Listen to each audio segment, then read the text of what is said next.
When, in the course of human events, it becomes necessary for one people to dissolve the political bands which have connected them with another, and to assume among the powers of the earth the separate and equal station to which the laws of nature and of nature's God entitle them.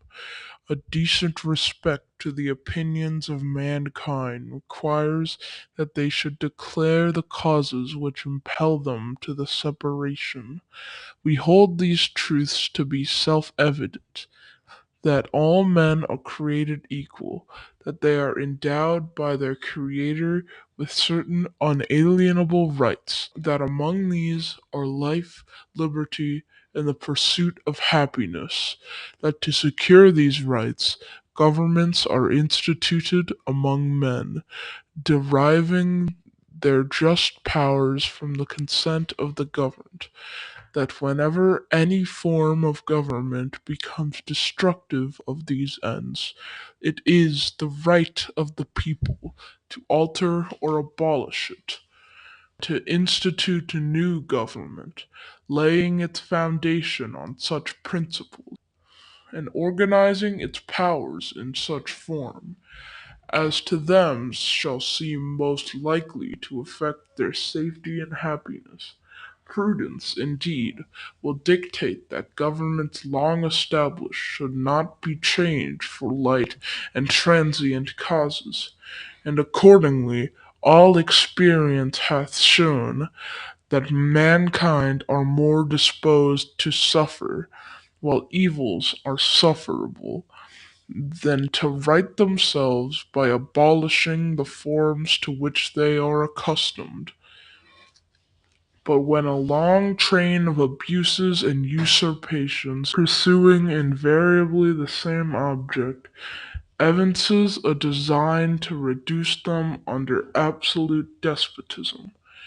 it is their right, it is their duty, to throw off such government, and to provide new guards for their future security.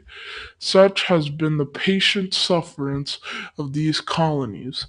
As such is now the necessity which constrains them to alter their former systems of government.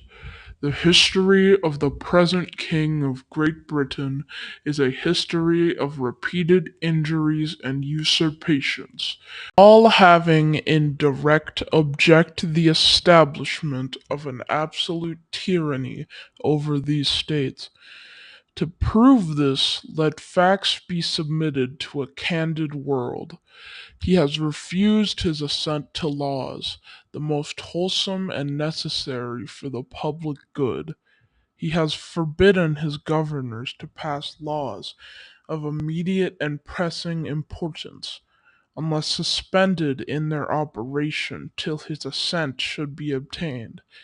and when so suspended he has utterly neglected to attend them. He has refused to pass other laws for accommodation of large districts of people, unless those people would relinquish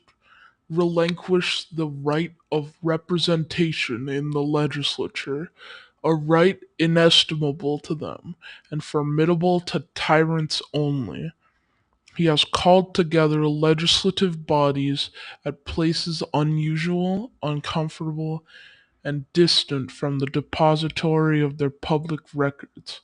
for the sole purpose of fatiguing them into compliance with his measures. He has dissolved representative houses repeatedly for opposing with manly firmness his invasions on the rights of the people. He has refused for a long time, after such dissolutions, to cause others to be elected, whereby the legislative powers, incapable of annihilation, have returned to the people at large for their exercise. the state remaining in the meantime exposed to all the dangers of invasion from without and convulsions within. He has endeavored to prevent the population of these states for that purpose, obstructing the laws for naturalization of foreigners, refusing to pass others to encourage their migrations hither, and raising the conditions of new appropriations of lands.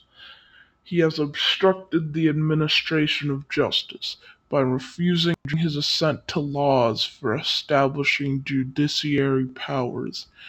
He has made judges dependent on his will alone for the tenure of their offices and the amount and payment of their salaries.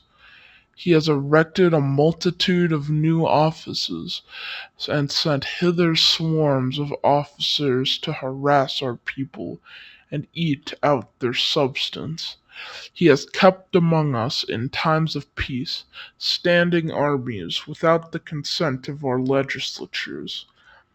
He has affected to render the military independent of and superior to the civil power. He has combined with others to subject us to a jurisdiction foreign to our Constitution and unacknowledged by our laws, giving his assent to their acts of pretended legislation, for quartering large bodies of armed troops among us, for protecting them by a mock trial from punishment for any murders which they should commit on the inhabitants of these states, for cutting off our trade with all parts of the world, for imposing taxes on us without our consent, for depriving us in many cases of the benefits of trial by jury, for transporting us beyond the seas to be tried for pretended offences, for abolishing the free system of English law in a neighbouring province, establishing therein an arbitrary government, and enlarging its boundaries, so as to render it at once an example and a fit instrument for introducing the same absolute rule into these colonies, for taking away our charters, abolishing our most valuable laws, and altering fundamentally the forms of our governments, for suspending our own legislatures and declaring themselves invested with power to legislate for us in all cases whatsoever. He has abdicated government here by declaring us out of his protection and waging war against us. He has plundered our seas, ravaged our coasts, burnt our towns, and destroyed the lives of our people. He is at this time transporting large armies of foreign mercenaries to complete the works of death, desolation, and tyranny already begun with circumstances of cruelty and perfidy scarcely paralleled in the most barbarous ages, and totally unworthy of the head of a civilized nation. With circumstances of, he has constrained our fellow citizens taken captive on the high seas to bear arms against their country, to become the executioners of their friends and brethren, or to fall themselves by their hands. He has excited domestic insurrections against us, and has endeavored to bring on the inhabitants of our frontiers, the merciless Indian savages, whose known rule of warfare is an undistinguished destruction of all ages, sections, sexes, and conditions. In every stage of these oppressions we have petitioned for redress in the most humble terms. Our repeated petitions have been answered only by repeated injury. A prince whose character is thus marked by every act which may define a tyrant is unfit to be the ruler of a free people. Nor have we been wanting attentions to our British brethren, We have warned them from time to time of attempts by their legislature to extend an unwarrantable jurisdiction over us. We have reminded them of the circumstances of our emigration and settlement here. We have appealed to their native justice and magnanimity, and we have conjured them by the ties of our common kindred to disavow these usurpations, which would inevitably interrupt our connections and correspondence. They too have been deaf to the voice of justice and consanguinity. We must therefore